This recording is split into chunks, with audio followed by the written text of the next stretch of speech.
श्रम संहिता पर सेमिनार आयोजित। मजदूर संघों ने नए कानूनों को बताया मजदूर विरोधी।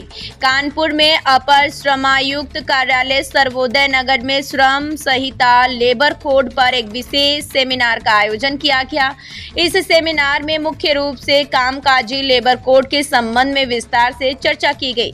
कार्यक्रम के दौरान अपर श्रमायुक्त शमीम अख्तर द्वारा उपस्थित लोगों को नए लेबर कोड के प्रावधानों के बारे में विस्तृत जानकारी दी गई। इसके साथ ही उन्होंने सेमिनार में मौजूद विभिन्न संगठनों के प्रतिनिधियों से भी इस विषय पर अपने अपने विचार और सुझाव साझा करने का आग्रह किया। सेमिनार में उपस्थित हिंदू मजदूर सभा के राष्ट्रीय संगठन मंत्री तरुणी कुमार पासवान ने नए लेबर कोड पर कड़ा ऐतराज जताया। उन्होंने अपने संबोधन में कहा, सरकार द्वारा जो 4 लेबर कोड लाए गए हैं वे पूरी तरह से मजदूर विरोधी है। देश में तमाम ट्रेड यूनियन लगातार इन कोड्स का विरोध कर रहे हैं।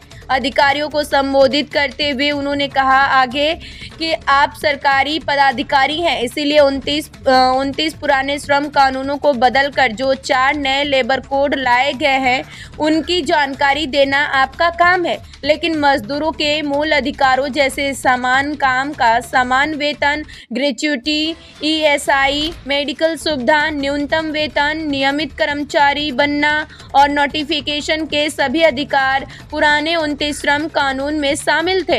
अब यह पूरी तरह से अधिकारियों पर निर्भर करता है कि वे किस प्रकार मजदूरों को उनका हक और अधिकार दिला पाते हैं।